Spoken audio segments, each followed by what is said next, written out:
Alors, bonjour, bonjour. Bonjour tout le monde. Bonjour la Suisse, bonjour Annick, bonjour Florian. Yorana, bonsoir Inatea. La métropole, Marilyn.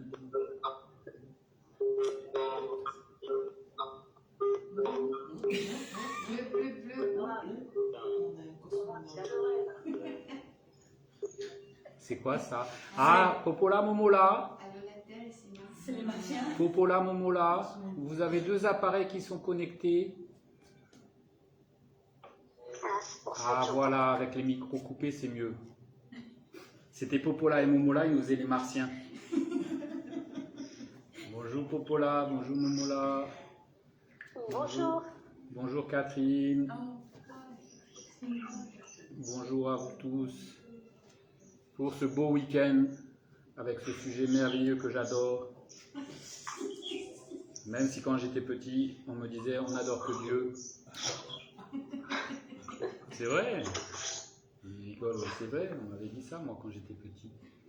La dame qui nous gardait, elle me disait ça. Et donc, avant de vraiment découvrir le sujet de ce week-end, nous allons prendre 10 minutes pour poser l'esprit avec la méditation sur le souffle. Donc, c'est parti pour 10 minutes. Comme d'habitude, je coupe le micro de chacun pour le confort de tous. Si je coupe le mien, ce sera Marilyn qui sera responsable de me faire des grands signes, de même couper son micro, de remettre son micro et de crier si on ne t'entend pas. N'attendez pas une heure que j'ai fini la matinée sur le sujet. Donc allez, le chronomètre il est là. Une demi-heure sur le souffle, c'est bien. Comme j'ai rien à dire, il faut bien que je meuble. Hein. Une demi-heure méditation sur le souffle au début, à la fin de chaque session, ça fait une heure. Il ne reste plus qu'une heure avec les prières, 45 minutes de prière. J'aurai un quart d'heure pour dire quelque chose. Ce sera top. Allez, c'est parti.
Et nous prenons les prières habituelles avec tout d'abord la louange à Bouddha Shakyamuni à la page 73 du livre de prières doré. Ben oui, il y a Annick et Florian. Je peux m'exprimer dans la manière de compter qui leur est familière quand même. C'est une petite pensée pour eux.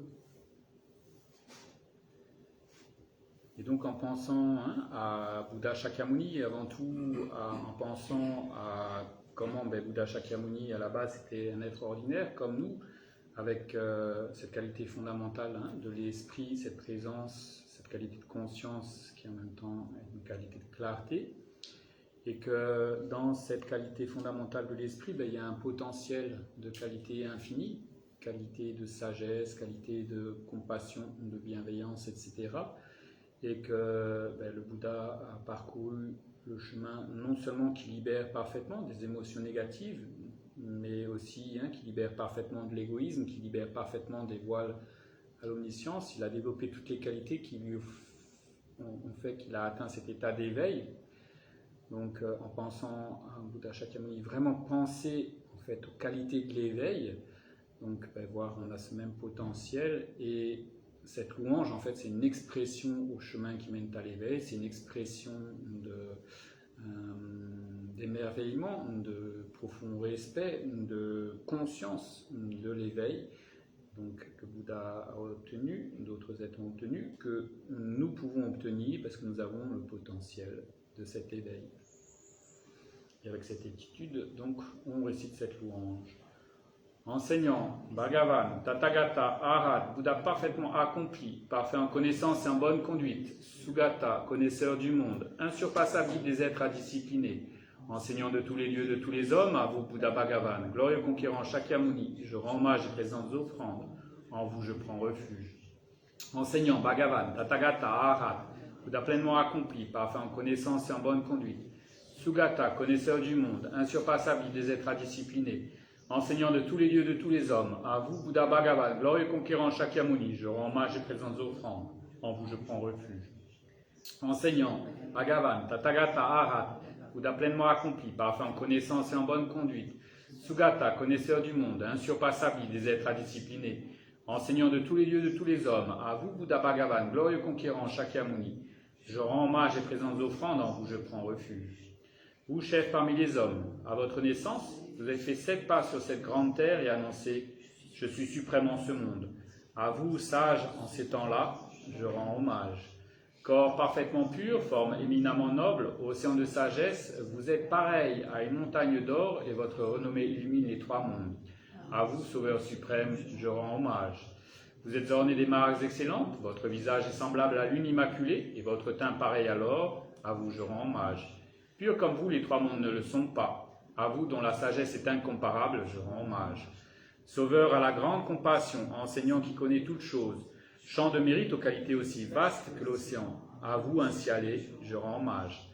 Par la pureté, il délivre de l'attachement, par la vertu, il libère des renaissances infortunées. Unique chemin est pur et suprême, au dharma qui apaise, je rends hommage. Vous êtes libérés, montrez la voie qui mène à la libération. Vous observez avec ferveur les préceptes de l'éthique. Chant pur doté de réalisation, à vous, Assemblée suprême, vouée à la vertu, je rends hommage. Hommage au suprême Bouddha, hommage au refuge du Dharma, hommage au noble Sangha, avec une dévotion infinie, hommage à vous 3. À vous qui êtes dignes de respect, m'inclinant avec des corps aux aspects les plus divers, aussi nombreux que les atomes de tous les royaumes, avec une foi suprême, je rends hommage. Ne commettre aucune action nuisible, s'engager dans des actions saines, parfaites, discipliner complètement son esprit, tel est l'enseignement du Bouddha. Comme une étoile, une vue déficiente, une flamme, une illusion, une goutte de rosée ou une bulle, un rêve, un éclair ou un nuage, considérez ainsi tous les phénomènes composés. Par ces mérites, puissent les êtres atteindre l'état d'omniscience et vaincre l'ennemi les défauts. Puissent-ils se libérer de l'océan de l'existence cyclique agité par les vagues tumultueuses de la vieillesse, de la maladie et de la mort. Hommage aux 3 nobles, rares et sublimes. Voici ce qu'une fois j'ai entendu. Le Bhagavan se trouvait à Rajakriya sur le pic des vautours, entouré d'une grande congrégation de moines et d'une grande assemblée de bodhisattvas. À ce moment-là, le Bhagavan était absorbé en la concentration sur les catégories de phénomènes appelées perception profonde. Au même moment, le Bodhisattva Mahasattva Arya Avalokiteshvara contempla la pratique même de la profonde perfection de la sagesse et vit que les 5 agrégats également étaient vides de nature propre. Puis, par le pouvoir du Bouddha, le vénérable Shariputra s'adressa en ces termes au Bodhisattva Mahasattva Arya Avalokiteshvara. Les fils de la lignée désireux de pratiquer la profonde perfection de la sagesse, comment doit-il s'y prendre? Le Bodhisattva Mahasattva Arya Avalokiteshvara répondit alors au vénérable Shariputra. Shariputra, les fils ou les filles de la lignée qui désirent pratiquer la profonde perfection de la sagesse doivent la considérer de la manière suivante. Ils doivent contempler correctement et à maintes reprises le fait que les 5 agrégats, eux aussi, sont vides de nature propre. La forme est vide, la vacuité est la forme. La vacuité n'est pas autre que la forme et la forme n'est pas autre que la vacuité. De même, la sensation, l'identification, les facteurs composés la conscience sont-ils vides? Shariputra ainsi, tous les phénomènes sont-ils vacuités? Ils sont sans caractéristiques. Ils ne naissent, ne cessent, ne sont ni souillés ni non souillés, ni déficients, ni parfaits. En conséquence, Shariputra, dans la vacuité, il n'y a ni forme, ni sensation, ni identification, ni facteur composé, ni conscience. Ni œil, ni oreille, ni nez, ni langue, ni corps, ni mental. Ni forme, ni son, ni odeur, ni saveur, ni objet du toucher, ni phénomène mental. De l'élément de l'œil, et ainsi de suite jusqu'à l'élément du mental et l'élément de la conscience du mental, il n'y a pas d'élément. Il n'y a ni ignorance, ni élimination de l'ignorance, et ainsi de suite jusqu'à il n'y a ni vieillissement et mort, ni illumination du vieillissement et de la mort. Il y a l'avenant, il n'y a ni souffrance, ni origine de la souffrance, ni cessation, ni voie. Il n'y a ni sagesse transcendante, ni obtention, ni non-obtention.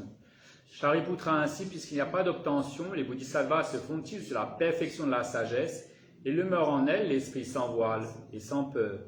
Et comme ils sont passés bien au-delà de toute erreur, ils parviennent au stade final du nirvana. C'est en s'appuyant sur la perfection de la sagesse que tous les Bouddhas des 3 temps, eux aussi, font naître pleinement l'insurpassable éveil parfaitement accompli. Aussi le mantra de la perfection de la sagesse, le mantra de la grande connaissance, le mantra auquel rien n'est supérieur, le mantra égal à l'inégalable, le mantra qui apaise à jamais toute souffrance doit être reconnu comme véridique car il ne trompe pas. Et voici le mantra de la perfection de la sagesse. Tayata ngate gate paragate parasangate bodhisvaha. Shariputra, c'est ainsi qu'un bodhisattva, Mahasattva, doit s'exercer à la profonde perfection de la sagesse. Puis le Bhagavan sortit sa concentration et loua le bodhisattva, Mahasattva Arya Avalokiteshvara, en disant: Bien, bien, ô fils de lignée, il en est ainsi, il en est bien ainsi. C'est exactement comme tu viens d'exposer qu'il convient de pratiquer la profonde perfection de la sagesse, et les Tathagatas eux-mêmes se réjouissent. Lorsque le Bhagavan lui dit cela, le vénérable Shariputra, le Bodhisattva Mahasattva Arya Avalokiteshvara, l'entourage au complet, ainsi que le monde des dieux, des hommes, des asuras et des Gandharvas, fut remplir de joie et louèrent les paroles du Bhagavan. Ainsi s'achève l'Aya Bhagavati Prajna Paramita Hridaya Sutra. Et nous allons à la page 98, 9 et 8, pour ceux qui ne savent pas encore exactement les nombres qui sont, ma foi, des nombres qui se construisent sur une approche assez logique. On n'est pas obligé de faire du calcul, on n'est pas obligé de faire 4 fois 20 plus 10, 90, puis le 8, donc juste 98. Donc la prière du refuge, développement de l'esprit d'éveil, toujours en pensant bien à Bouddha Shakyamuni, on va le voir incarne les 3 joyaux, et refuge, refuge, pouvoir s'appuyer pour dissiper toutes les souffrances, les peurs, par exemple par rapport à la mort. Qu'est-ce qui protège parfaitement de cette apparence illusoire de la vie et de la mort? C'est ce qui a le pouvoir de détruire la cause même de cette apparence trompeuse, illusoire, l'ignorance. Qu'est-ce qui a le pouvoir de détruire l'ignorance? La sagesse qui réalise directement la vacuité, la sagesse qui réalise simplement le mode fondamental de comment les choses existent, de comment simplement les choses existent. Prendre refuge dans cette sagesse, prendre refuge même dans cette sagesse qui est portée par l'esprit d'éveil, qui va nous permettre d'abandonner cette attitude hallucinée, si centrée sur soi-même qu'est l'égoïsme, puisque la perfection de sagesse, c'est cette sagesse qui est portée par l'esprit d'éveil. L'opposé même de cette attitude égoïste, l'attitude la plus altruiste qui soit, l'attitude altruiste par excellence. On prend refuge dans les êtres qui sont une source d'inspiration, un exemple, parce qu'ils sont cette sagesse, parce qu'ils sont cette perfection de sagesse, les Arya Bodhisattvas. On prend refuge dans le Bouddha parce qu'il nous montre le chemin de comment simplement devenir conscient de la réalité, comment créer cette nouvelle habitude, ce nouveau regard si beau qui prend en compte les autres. On prend refuge dans les trois joyaux. Et donc avec cette attitude, on récite la prière, tout d'abord 2 fois en tibétain, la 3e répétition en français. Sāyīngi chedān zogē chenām lā chanchō bātō tānyē gyāzō shē dāgē shēngi bē sēnāngi dārā bēnchē sāngi dōpā shō sāyīngi chedān zogē chenām lā chanchō bātō tānyē gyāzō shē dāgē shēngi bē sēnāngi dārā bēnchē sāngi dōpā shō. En le Bouddha, le Dharma, le Sangha, jusqu'à l'éveil, je prends refuge. Grâce au mérite réuni par ma pratique de la générosité et des autres vertus, puisse-t-elle devenir un Bouddha afin d'être bénéfique à tous les êtres.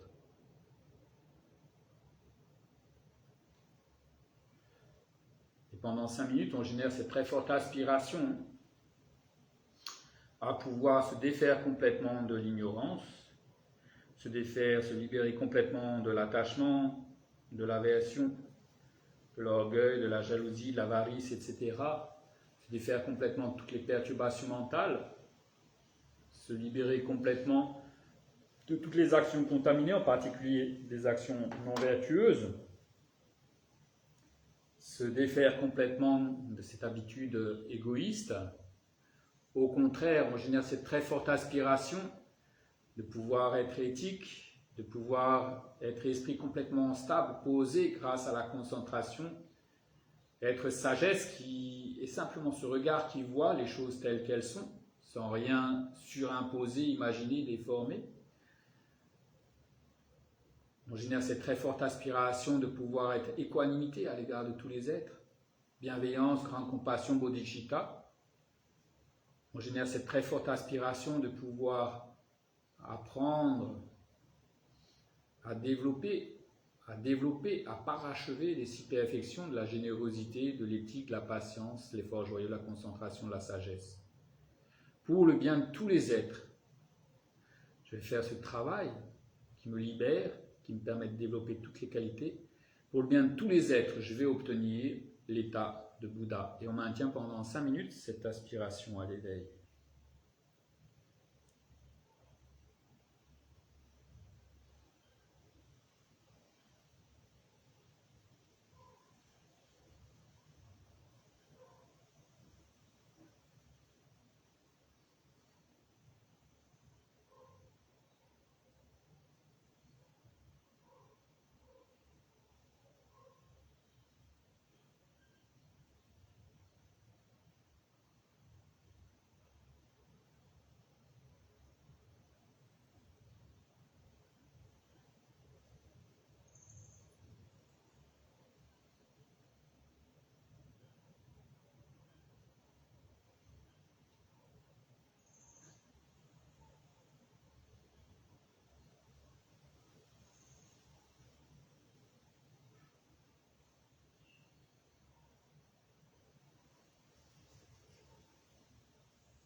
Et nous allons à la page 288, 2, 8 et 8 pour la louange à Manjushri.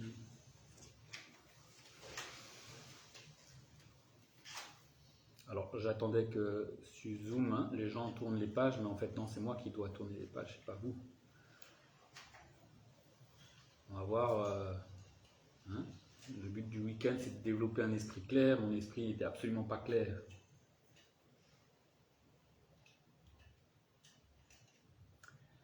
Et donc en pensant à Manjushri, qui est justement cette clarté d'esprit qui voit juste les choses simplement telles qu'elles sont, sans rien superposer, sans rien ajouter, sans rien enlever. Cette sagesse qui voit donc comment rien n'existe en soi, comment tout n'est que simple production en dépendance.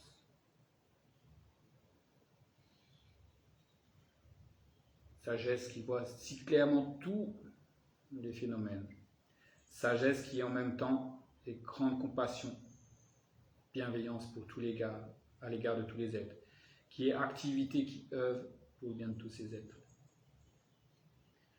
Et cette sagesse si incroyable que nous possédons sous forme de potentiel, elle est bien sûr actualisée par certains êtres.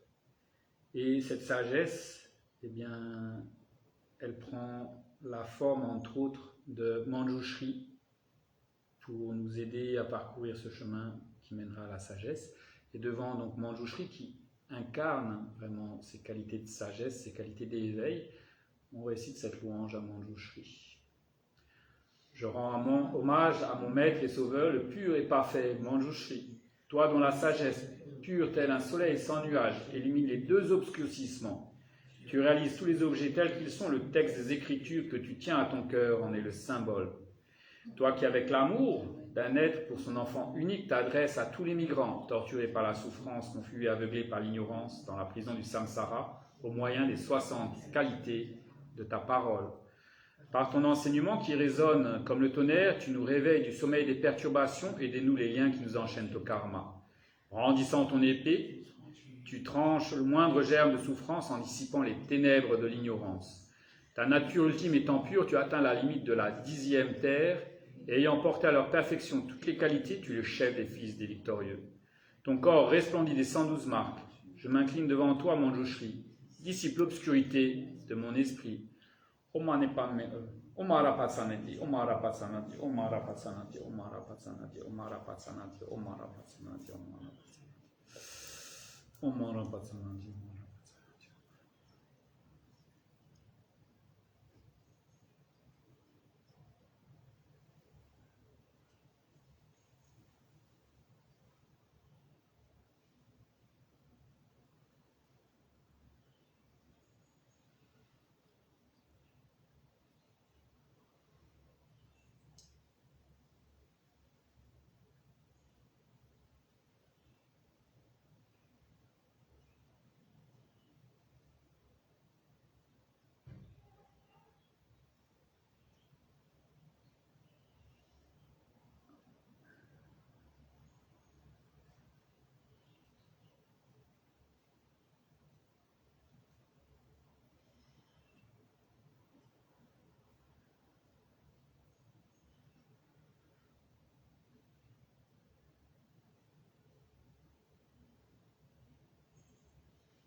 Umara pasana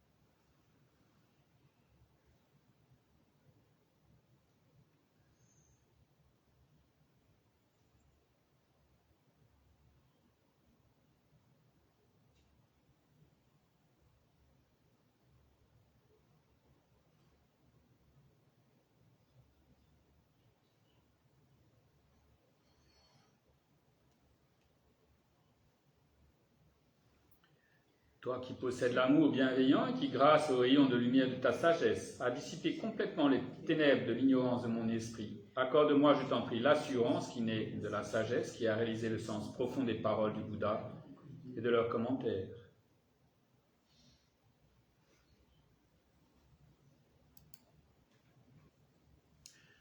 Et pour résumer en 2 paroles ce week-end,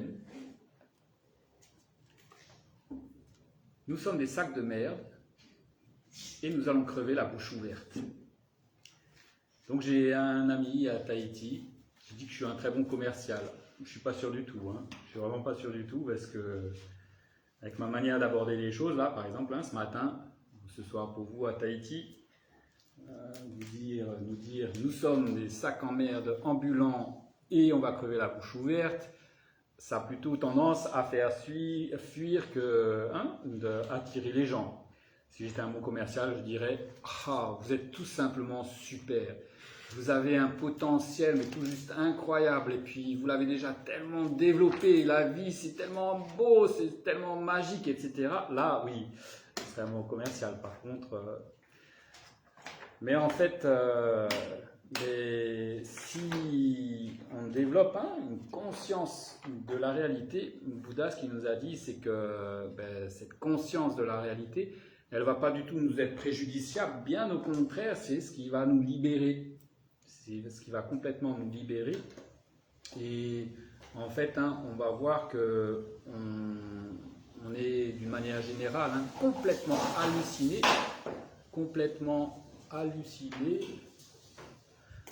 Il y a le vent qui veut semer des œillets d'Inde, je crois, dans la cuisine.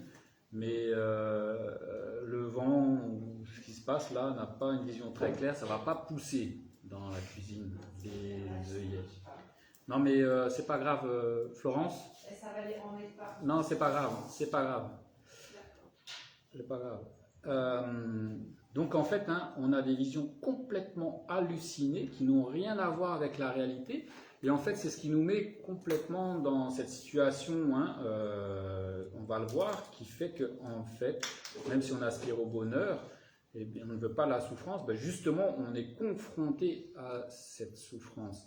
Et ces hallucinations sont la cause même fondamentale qui fait qu'il y a la souffrance. Donc, quelles sont ces vues complètement hallucinées? C'est de considérer ce qui est impur comme pur. Donc, par exemple, un sac de merde ambulant, on le considère comme pur, et on le désire, et on le chérit, et on dit « Oh, c'est si merveilleux, c'est magnifique ». Une autre vue complètement hallucinée, c'est ce qui est de la nature de la souffrance, on le prend pour du bonheur. Ce qui est impermanent, qui change d'instant en instant, on va le considérer comme quelque chose qui doit durer, comme permanent. Et la dernière vue complètement hallucinée, c'est ce qui est complètement vide d'existence en soi, complètement vide d'une existence indépendante de IA. Justement, on va projeter cette image de oui, il y a vraiment quelque chose, il y a quelque chose qui existe de par soi-même. Et on ne se rend pas compte que, en fait, ces vues nous projettent dans un mode de fonctionnement justement qui crée la dualité, qui crée justement ces apparences bien, mal, etc., agréables, désagréables, et là-dessus, donc attachement, aversion, c'est ce qui engendre toutes les peurs, les frustrations, etc., etc.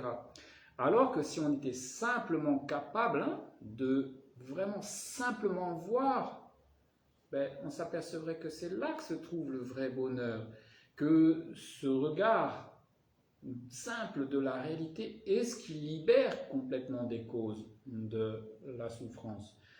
Et ce week-end, en fait, on va voir, on peut le sujet du week-end le relier de deux manières. Déjà, le thème du week-end, c'est avant tout la mort et la renaissance.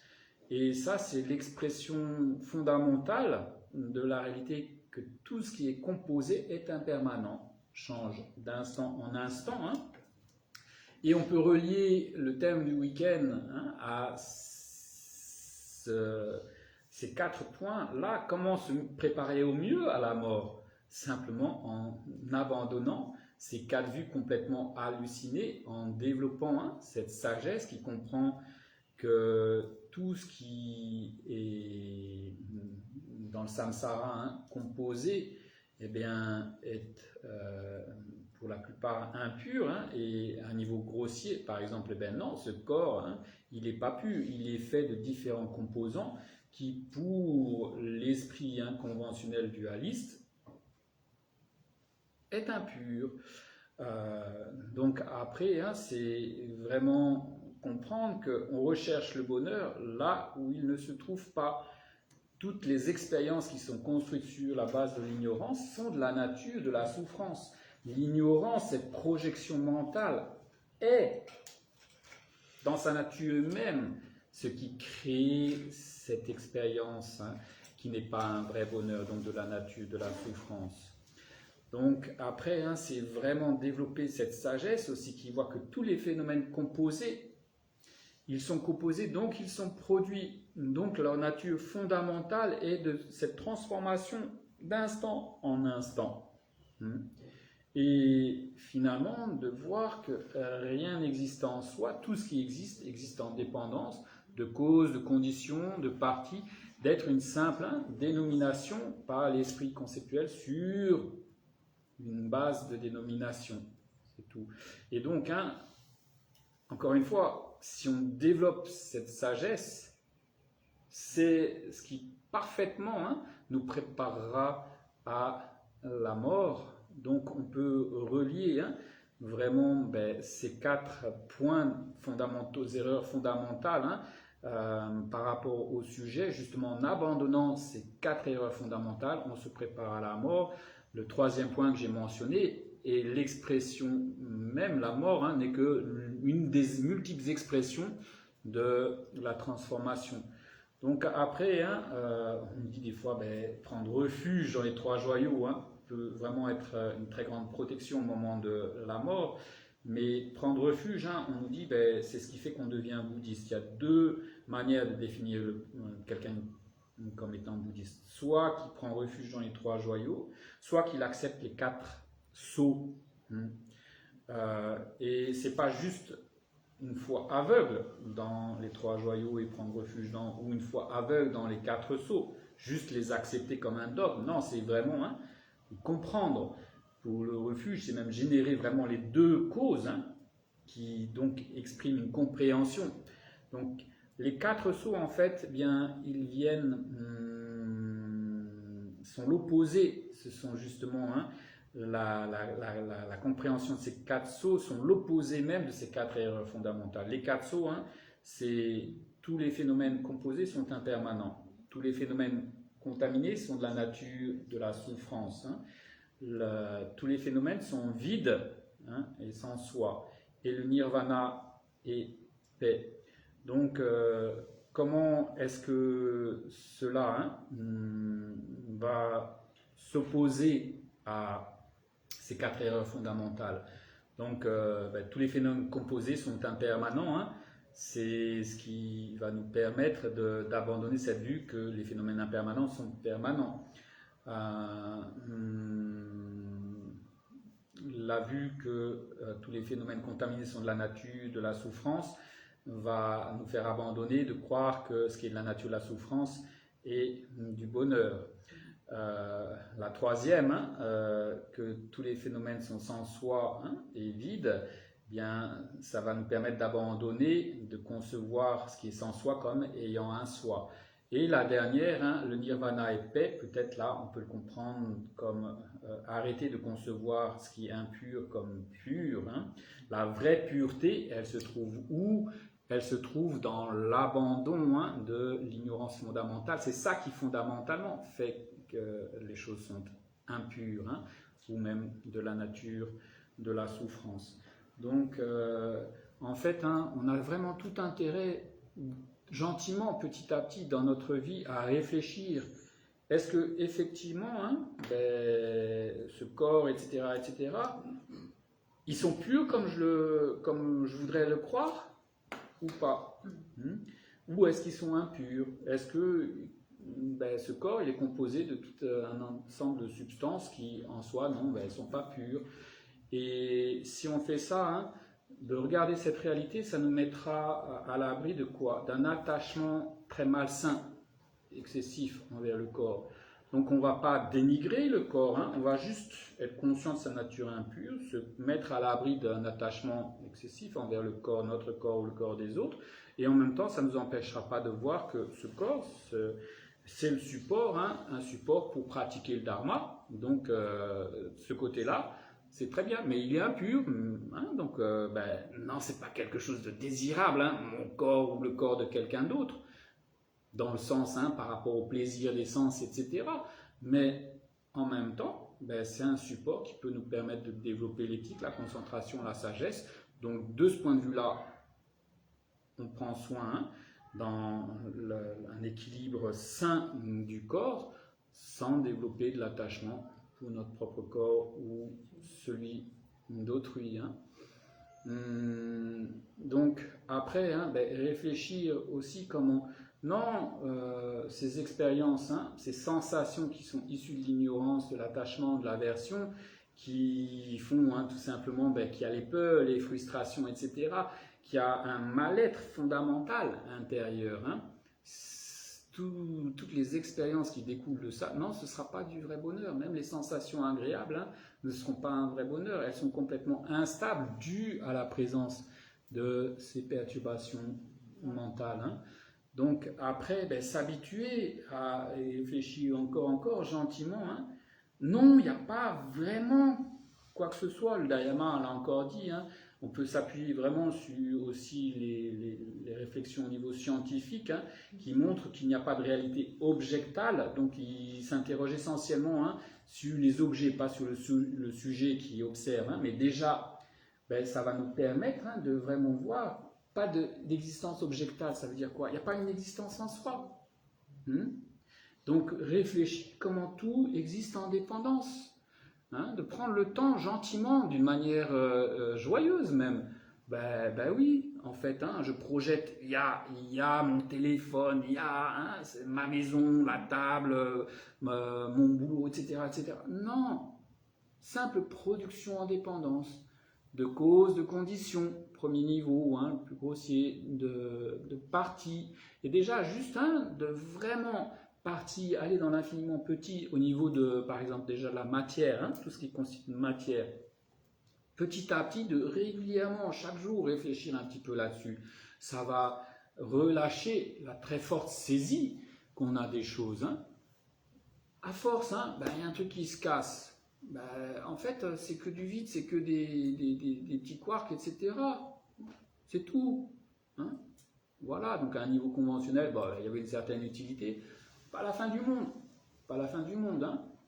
Donc ça, on pourra l'étayer aussi avec la sagesse qui comprend que les choses produites, composées, sont impermanentes. Elles changent d'instant en instant. C'est un cours normal. Donc, de vraiment... prendre le temps de se familiariser avec ça.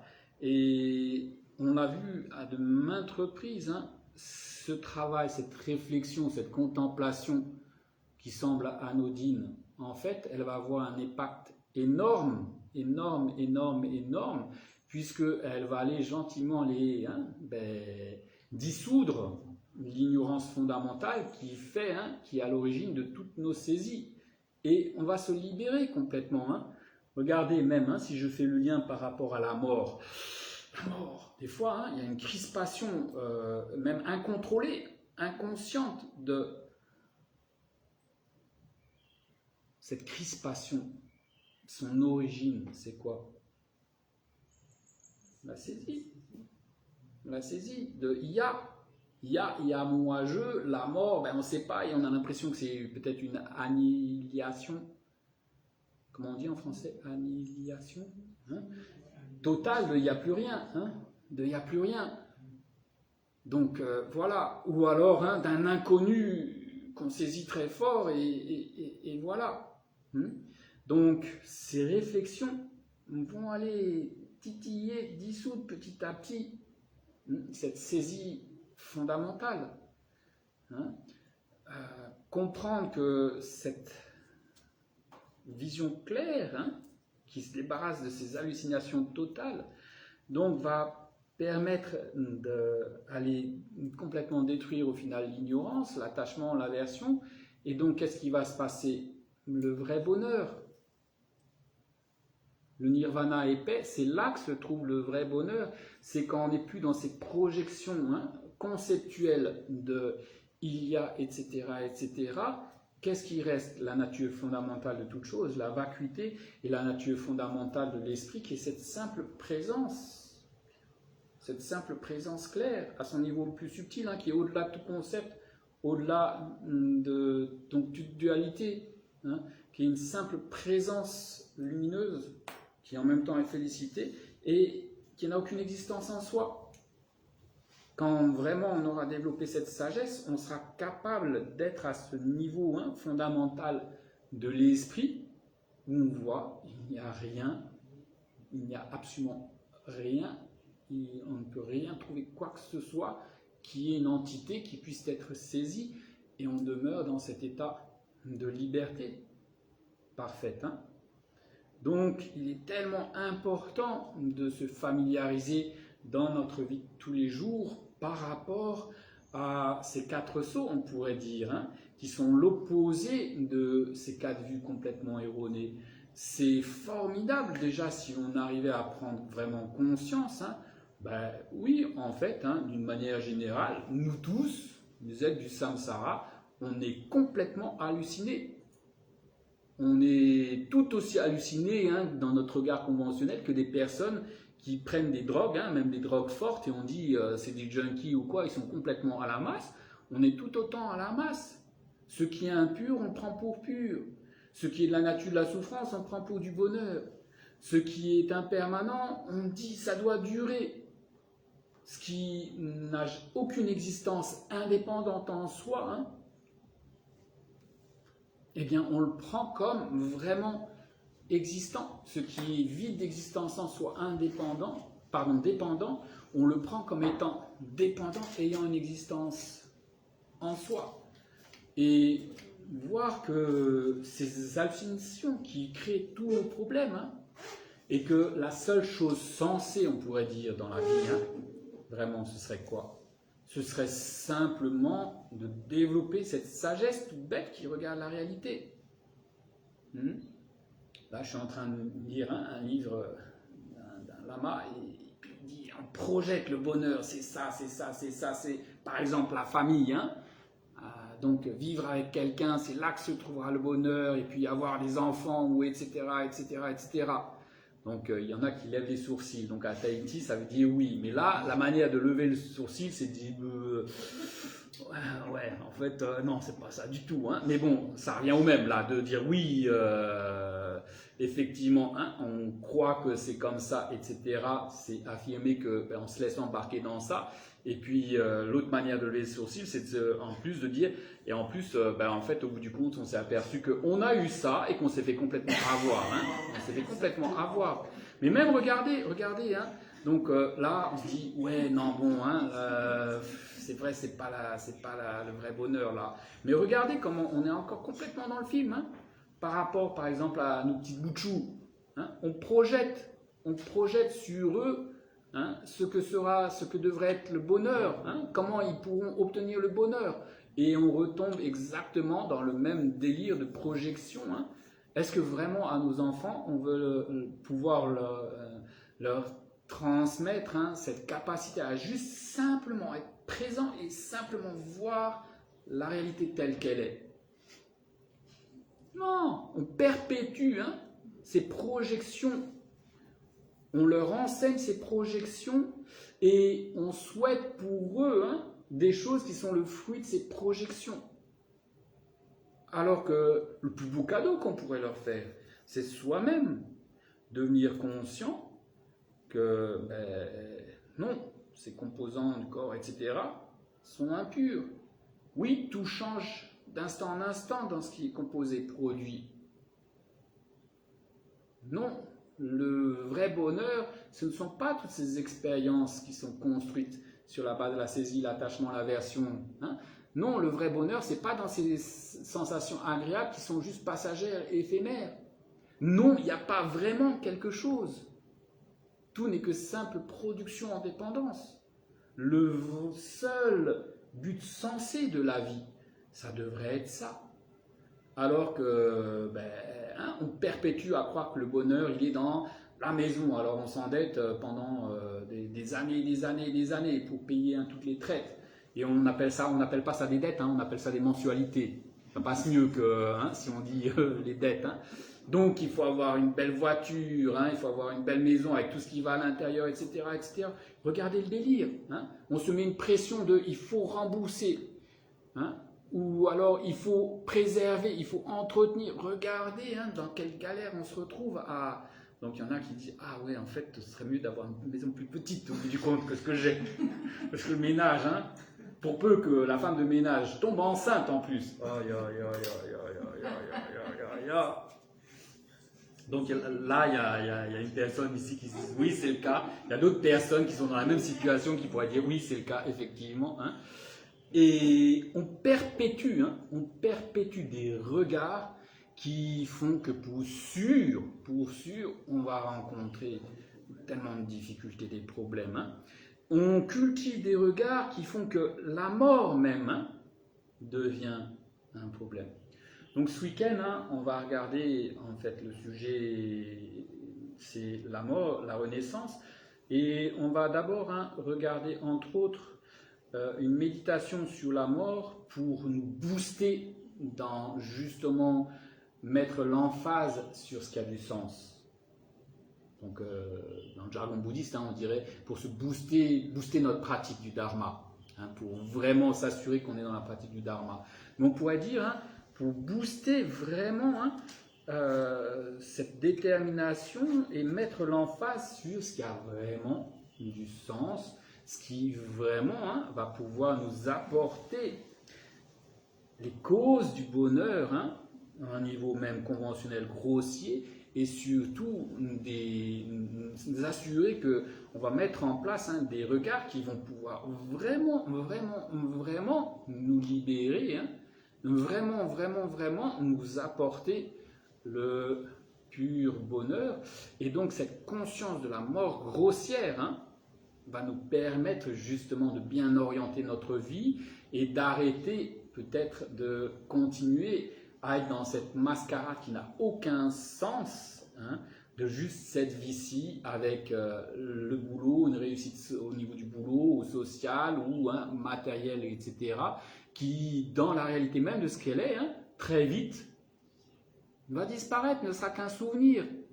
Par contre, hein, toutes les galères, on aura entretenu le mode de fonctionnement qui crée toutes ces galères, etc., etc.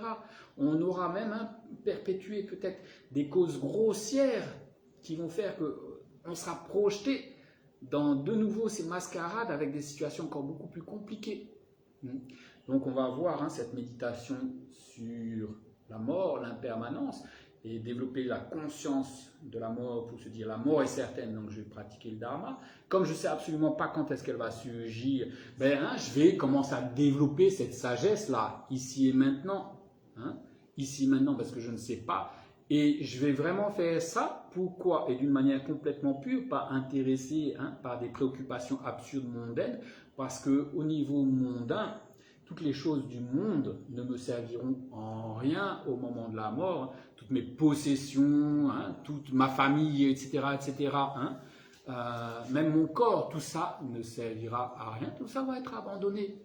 Donc, développer de l'attachement, des préoccupations vraiment sur ça, et surtout mélanger notre pratique du dharma avec ces préoccupations, surtout pas, puisqu'elles vont servir à rien.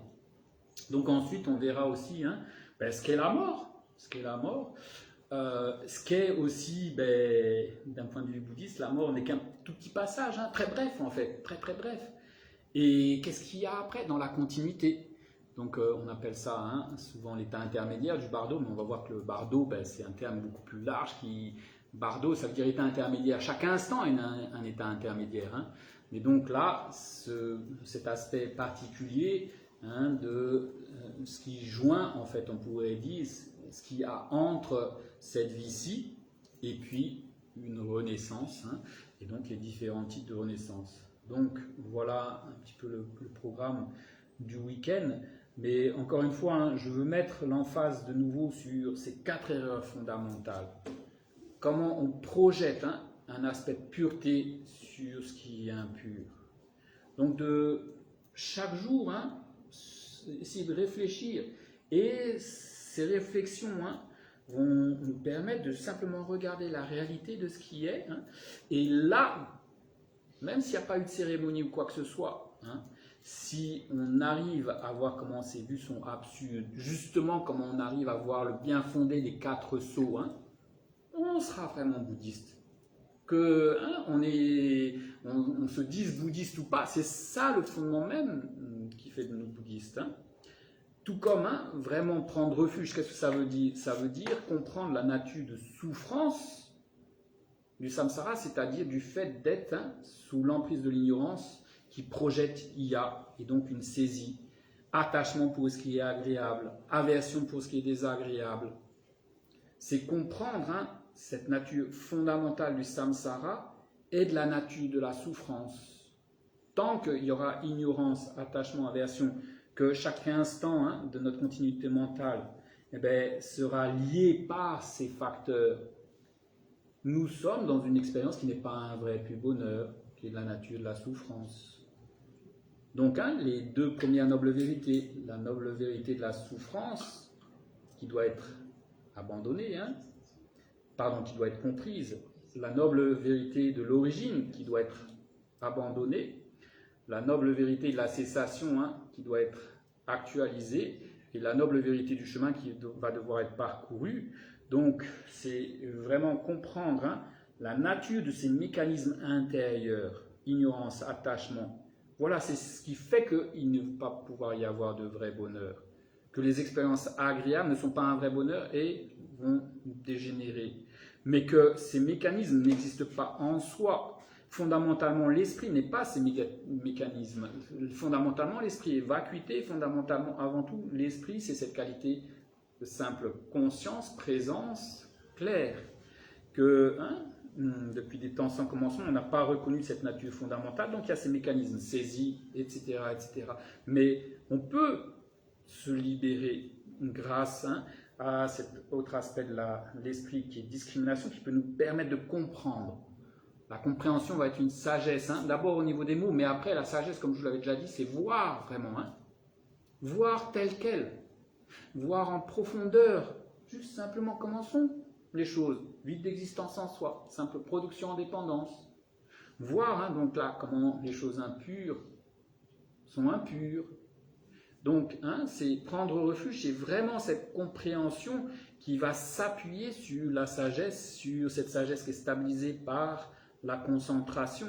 C'est ça, prendre refuge dans le joyau du Dharma, aller chercher l'inspiration des êtres qui sont ceux-là, qui sont l'exemple, sans remettre à Bouddha, parce que si on regarde, est-ce qu'il y a des êtres qui sont sous l'emprise des perturbations mentales, qui peuvent enseigner la sagesse? Non, il faut qu'ils aient réalisé cette sagesse. Et pour pouvoir même l'enseigner, la montrer d'une manière parfaite, il faut s'être débarrassé de tout ce qui empêche justement d'enseigner parfaitement. Les voiles à l'omniscience, ces voiles obscurcissent les moyens habiles, etc., de comment faire pour transmettre cela. Donc, on voit là encore, regardez, si vraiment, vraiment, au sens véritable on est bouddhiste, parce qu'on prend refuge, c'est-à-dire on comprend la noble vérité du chemin qui génère la noble vérité de la cessation et nous permet donc d'abandonner la vérité de l'origine et la vérité de la souffrance. Voilà vraiment ce que veut dire prendre refuge, c'est s'en remettre à ça, aux êtres qui sont ceux-là. Ou alors accepter ces quatre sauts qui sont l'opposé même de ces quatre vues absurdes.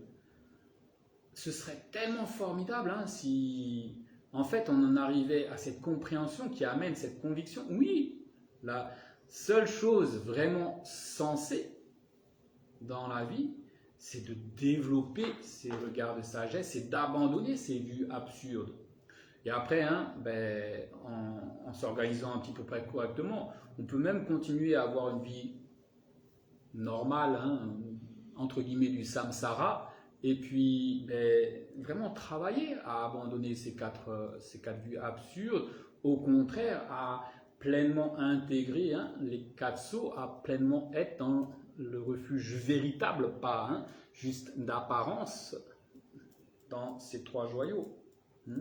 Donc réfléchir encore. Non, ce corps-là, non, il n'est pas pur. Oui, il est fait de mucus, de morphe, de pus, de sang, d'urine, de merde. Et puis on peut utiliser les mots cash au niveau de notre esprit pour... voilà. Donc, vraiment, être dans une telle saisie qu'il faut aller passer des heures à la gym pour... ou c'est quoi le gainage là, c'est le truc à la mode là. Il y a même eu des séances de gainage ici. Tu te rappelles ou pas? Il y a pendant un déjeuner ici, un déjeuner mémorable, il y a eu des personnes qui ont parlé de gainage. Je ne sais pas si je peux mentionner des... Quand on mangeait là. Ah oui. Donc, le gainage, etc., etc. Donc, les gens qui lisent sur mes lèvres, je suis mal, c'est enregistré quand même. Donc, ou vraiment passer dans un sable de sport c'est absurde. C'est juste un amas de... Même on regarde la chair en elle-même. La chair en elle-même, qu'est-ce qu'il y a de... Regardez, il suffirait d'enlever par rapport à notre... ce qu'on est, juste d'enlever la peau, la chair à vif. Il n'y aurait plus, voilà. Donc, vraiment, réfléchir simplement à ça, et puis ça va être contrebalancé par le fait, c'est un support, ce corps, qui permet de développer la sagesse. Donc, le désir du corps, que le corps, il est si pur, si merveilleux, non, il est impur. Après, c'est, on pourrait dire, l'hôte de la conscience.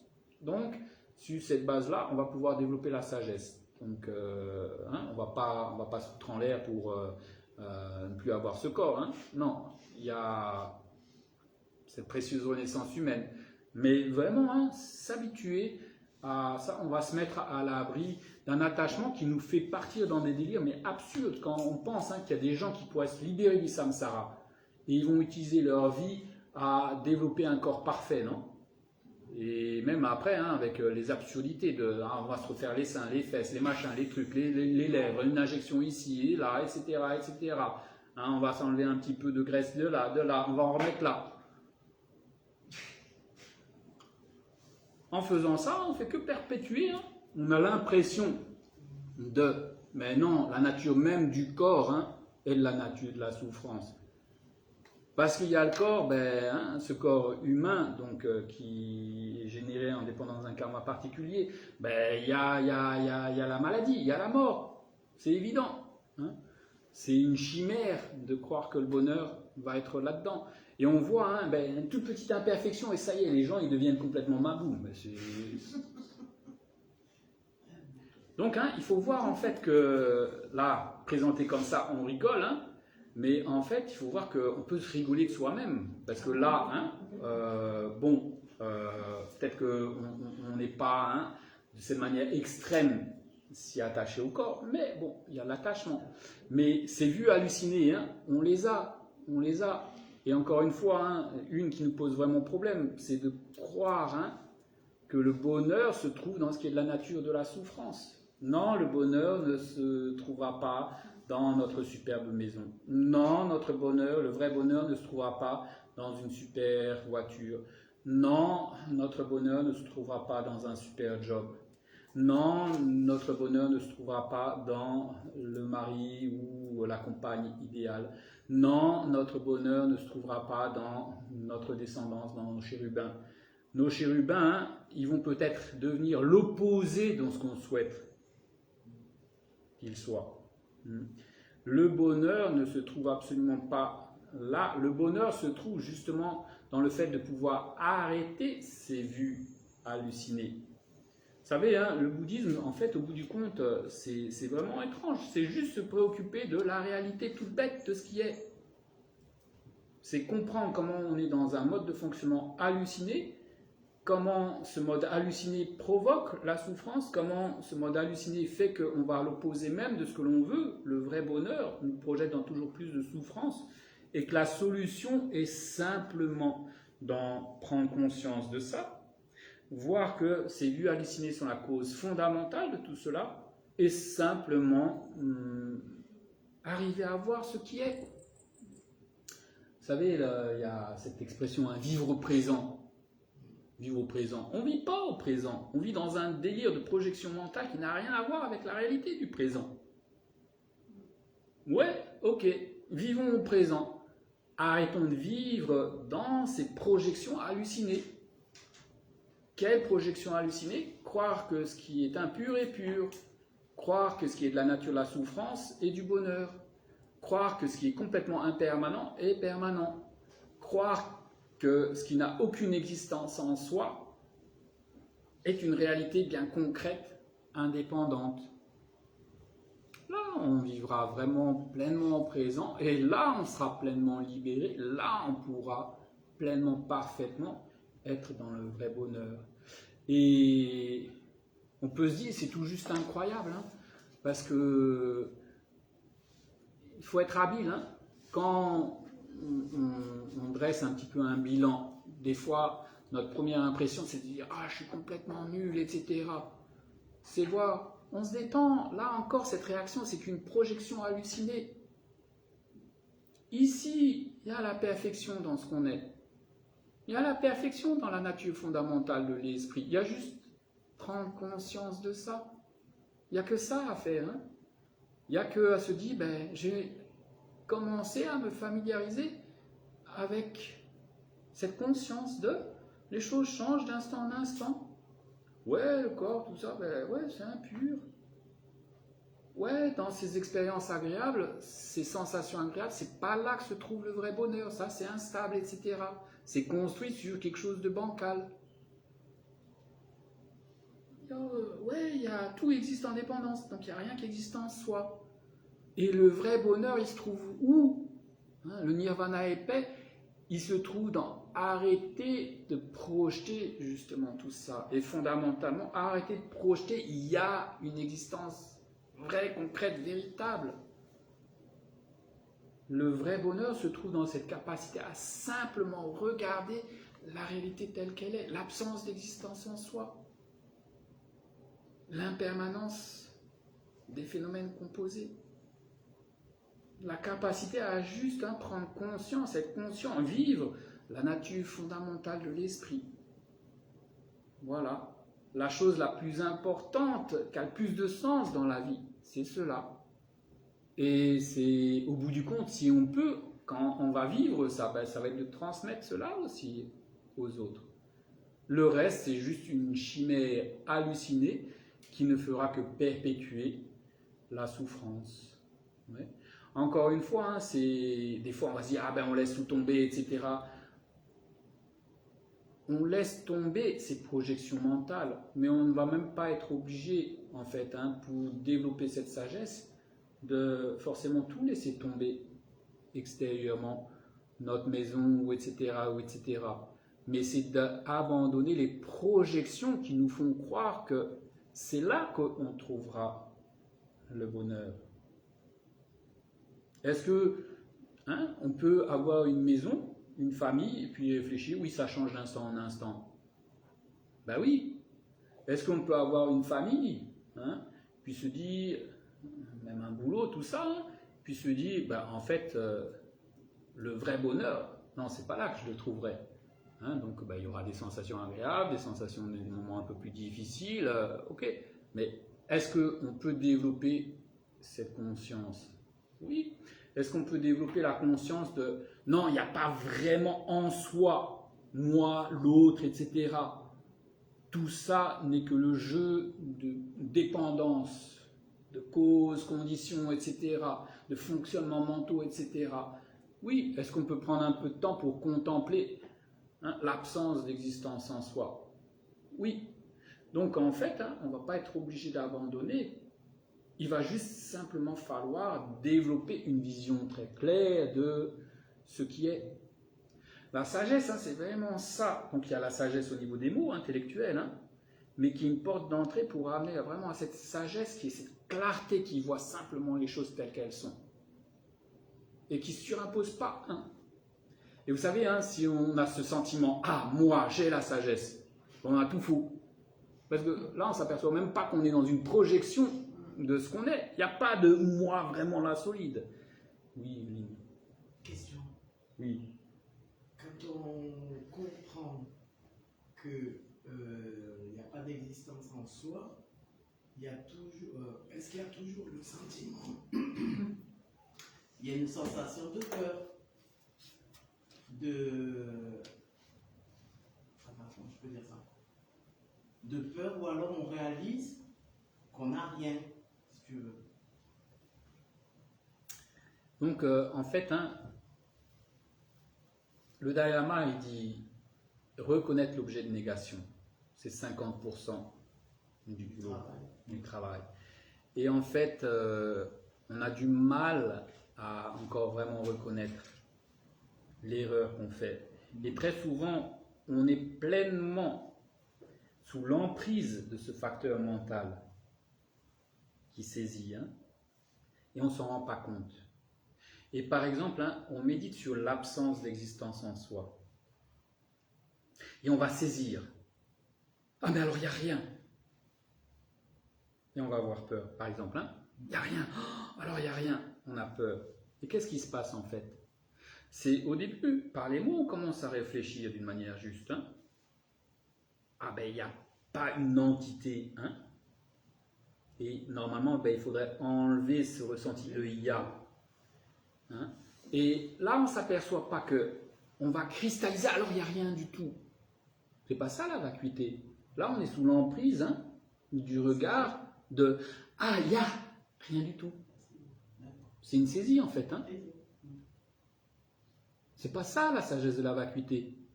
La sagesse de la vacuité, c'est prendre conscience quand on projette « il y a » une entité qui existe de par elle-même. Et que ça, c'est une hallucination. Il n'y a rien qui existe de par soi-même. Et on enlève ça. Et la sagesse, c'est vraiment ce regard qui est complètement conscient, ouvert, au-delà de cette projection de « ya ». Et encore une fois, par exemple, on enlève. Oh, ben alors, il n'y a rien du tout. Là, on n'est plus dans « on a enlevé l'image de « ya ». On a commencé à enlever l'image de « ya » et il y a eu une réaction émotionnelle de « ah, mais alors, il n'y a rien du tout ». Et vous voyez, exprès, je mets le mot « il n'y a rien, il y a quelque chose alors ». Non, même pas, c'est juste. Et donc, c'est apprendre par cette compréhension de sagesse à enlever cette impression de qui est juste une surimposition mentale. Et de cette compréhension, en même temps, c'est un regard qui est une simple présence et qui regarde, et en fait, il n'y a rien à saisir. Et d'une certaine manière, elle est consciente, pas au niveau des mots, mais elle voit qu'il n'y a rien à saisir. Et c'est prendre l'habitude, hein. Quand on a peur, c'est voir que qu'est-ce qui s'est passé. Il y a de nouveau eu cette projection. Et vous savez, hein, il y a l'éternalisme, hein, c'est dire les choses existent pour toujours, hein, vraiment. Hein. Et puis il y a le nihilisme. Le nihilisme, c'est une saisie. Ça correspond en rien à... il n'y a rien. Ah ben il n'y a rien du tout. Ben, ça, c'est juste une projection mentale de il y a qui est rien. La vacuité, c'est pas ça. Hein. La vacuité, c'est voir cette image qui projette il y a, l'enlever et voir que non, il n'y a aucune entité, nulle part qui puisse être saisie. Et ça n'empêche en rien, c'est au contraire, c'est complémentaire avec la production indépendance. Et voir hein, que quand on a l'impression, moi je suis quelque chose, ça c'est juste le mécanisme hein, de cette projection. Mais que si on enlève ça, et qu'il n'y a plus hein, ce sentiment de moi-je, une entité qui puisse être hein, saisie, montée, dit, ça n'empêchera en rien de fonctionner. Après, hein, la difficulté, c'est qu'on ne se rend pas compte jusqu'où va cette projection. Et en fait, hein, on pourra voir vraiment ce qu'est la production en dépendance que quand on aura vraiment une profonde expérience de la vacuité. Parce que on sera arrivé à complètement enlever hein, cette projection de... Et au niveau conventionnel, hein, la réalité au niveau conventionnel, ben, on va pouvoir vraiment l'apercevoir telle qu'elle une fois qu'on aura vu ce qu'est justement l'erreur hein, due à cette projection. Donc, hein, quand on a peur, bien voir, non, c'est pas la vacuité qui fait peur, c'est l'ignorance qui fait peur. C'est l'ignorance qui saisit et qui cristallise, par exemple, il n'y a rien. C'est ça qui fait peur. Et c'est pour ça que je vous dis, hein, on a l'esprit vraiment confus et on n'arrive pas à voir avec clarté hein, cet aspect de sagesse qui arrive à vraiment discriminer, à distinguer hein, dans cette simple qualité de présence, de conscience qui est claire. On n'arrive pas à distinguer, à prendre conscience des mécanismes mentaux qui l'accompagnent.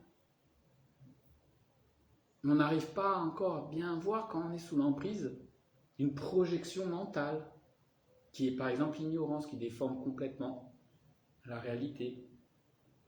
Donc, hein, vraiment prendre le temps de se familiariser avec ces 4 erreurs fondamentales, prendre le temps hein, de se familiariser avec les 4 sauts. Hein. Et vous savez, il y a hier encore, hein, il y a quelqu'un qui a demandé au Dayama comment on fait pour aider hein, nos chers quand ils meurent. Il a dit, les prières, ça aidera pas trop. Hein, bon. Ce qui aide vraiment, c'est de développer la sagesse. Vraiment, à se préparer à la mort, là, on va avoir des pratiques un peu spécifiques, justement, hein, pour soi-même ou les autres, hein, pour aider. Mais vraiment, fondamentalement, ce qui aide. Vous savez, hein, si on est sagesse, si on arrête d'être dans ces projections mentales, la mort, mais c'est le kiff total. Il est dit, hein, vraiment, les grands pratiquants, quand c'est la mort, ben, hein, c'est toutes ces apparences illusoires, grossières, se dissolvent dans quoi? Dans la nature fondamentale de l'esprit. Ils vont avoir pleinement conscience de l'esprit de clair-lumière, vacuité. C'est le kiff total, hein? On a vu. Clair-lumière, c'est quoi? L'esprit, hein? Qui est au-delà de tout concept, de toute dualité. Pure expérience lumineuse de félicité, qui est vacuité. Les grands pratiquants, au moment de la mort, hein, naturellement, toutes les apparences, les fonctionnements grossiers se dissolvent dans cette nature fondamentale. Ils en ont pleinement conscience. Ils ont sagesse qui réalise la vacuité. Aucun souci. Et ça aide vraiment. On va voir hein, que, en fait, au moment de la mort, le dernier instant, un petit peu conceptuel pour aussi, est important parce que c'est le fil qu'il y a entre un petit peu cette vie qu'on cesse et la vie suivante. C'est elle qui va un petit peu donner hein, la nature, la direction un petit peu aux choses. Comprenez que si on est sagesse, si on est bienveillance, si on est foi dans ses qualités, ben voilà ce qui protège. Vous savez, là on va mettre l'emphase, hein, c'est comme si, ah ben il y a le moment de la mort, il y a des trucs spécifiques pour la mort. Ben non, vraiment, arrive à bien vivre hein, dans le contexte bouddhiste. Voilà, on résout le problème de la mort. On n'a rien d'autre de spécial à faire que juste être, hein, par exemple dans l'éthique, poser l'esprit un petit peu concentration, sagesse, bienveillance. Voilà, c'est le meilleur des powas, transfert de conscience. Le meilleur des powas, ça. Donc, hein, simplement en arrêtant dans ces cas de vue hallucinés, jour après jour, développer cette sagesse qui voit justement le opposé. Voilà, on se prépare parfaitement à la mort. On n'aura aucun souci au moment de la mort. Encore une fois, hein, vous savez, on essaye de développer cette conscience, cette attention, de bien être conscient de ce qui est ici et maintenant, de ce qui s'élève, etc., de pacifier hein, des regards hallucinés. Si vraiment on développe cette qualité de conscience simple qui voit les choses telles qu'elles sont ici et maintenant, on s'aperçoit que petit à petit, même quand on s'endort, il y a cette conscience. Même quand on dort, il y a cette conscience. La mort, hein, c'est juste un sommeil plus profond, plus cash. Mais, hein, et le but du jeu, c'est de développer cette conscience. Vous savez, on va voir ce week-end un truc qui s'appelle les dissolutions, les 8 dissolutions, etc. Ça sert à rien fondamentalement. C'est des techniques qui sont données hein, dans un contexte très précis, dans le plus haut niveau de Tantra, dans ce qu'on appelle le stade de génération, entre autres, hein, où en fait, on se familiarise avec une réalité, parce que ça sous-entend déjà, il y a une grande conscience. Pour que, quand naturellement ces choses se produisent, ça se produit au moment de l'endormissement, ça se produit à plein d'autres moments, hein, on ait cette conscience de voir ces vides. La chose la plus importante, c'est de méditer sur la vacuité de la chose, pour ne pas se laisser emporter par l'illusion, se faire avoir par l'illusion. La chose fondamentale, c'est cette conscience qui arrête de projeter ces images qui surimposent sur la réalité. Donc fondamentalement, hein, le travail que vous faites tous les jours, voilà, vous vous préparez à la mort. En fait, j'aurais pas besoin vraiment de faire ce module-là.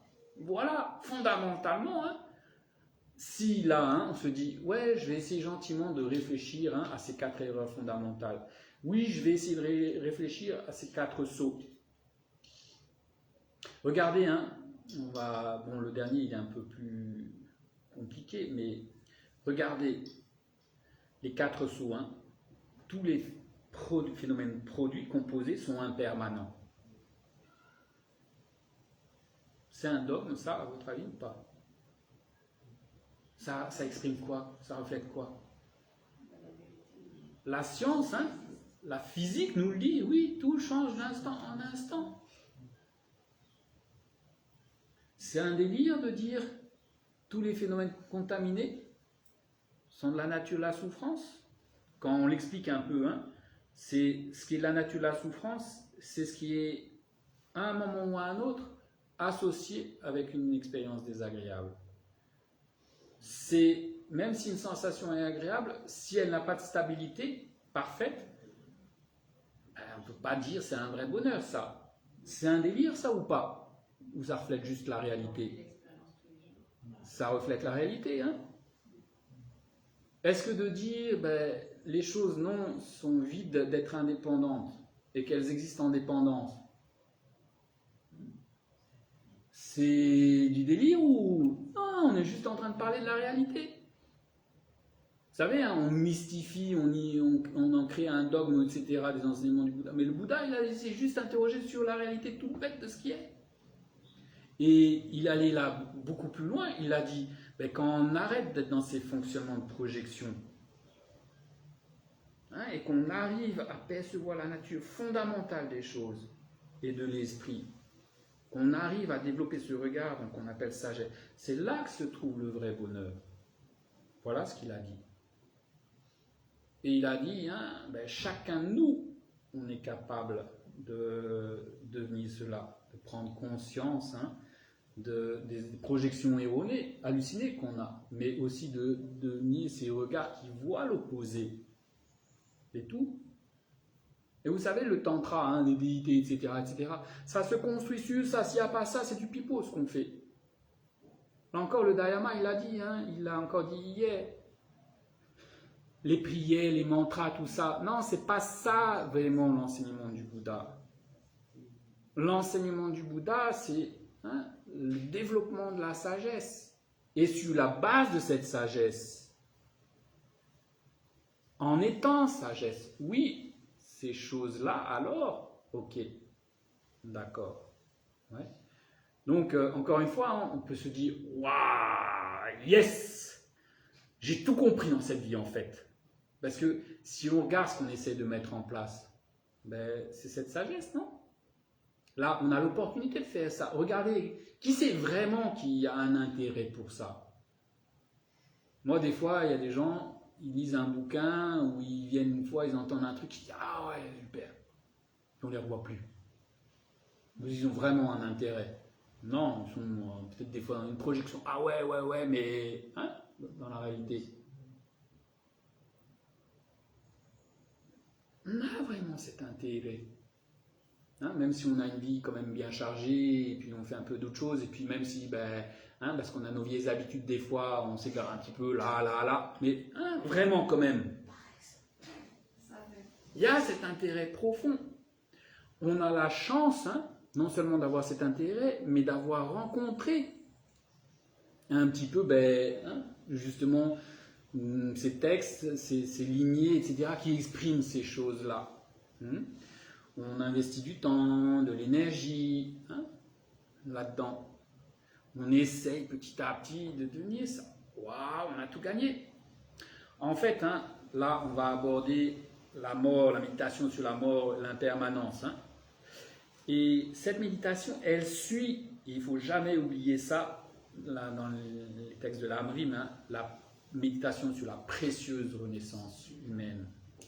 C'est pour booster notre compréhension de la précieuse renaissance humaine. C'est pour booster cette envie d'utiliser la précieuse renaissance humaine. Et comme on n'est pas une culture bouddhiste, en fait, avant de penser à la précieuse renaissance humaine, il faut réfléchir à ce que fondamentalement nous sommes, et surtout en termes d'esprit. Parce que le corps, c'est juste un support. Il faut que petit à petit, on arrive à intégrer ça. C'est juste un support de la conscience, et la conscience, c'est ce facteur essentiel qui, justement, l'esprit, conscience, c'est ce qui, vraiment, cette qualité qui expérimente, qui est conscient, qui a cette qualité fondamentale qui est accompagnée de différents facteurs.